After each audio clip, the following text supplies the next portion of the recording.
In this segment of the e-learning tutorial, I'll demonstrate how to give extra time to a student in a quiz. So there may be timed quizzes where students are allowed, let's say, 30 minutes for the exam or the quiz.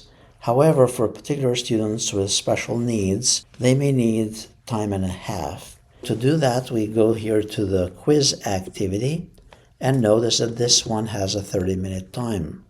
To create an override, we need to click here on More and then click on Overrides.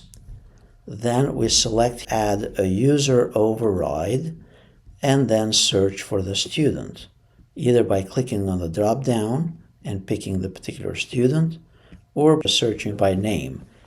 You could allow them to take the quiz at a different time from other students, or in our case, we wanted to give them time and a half.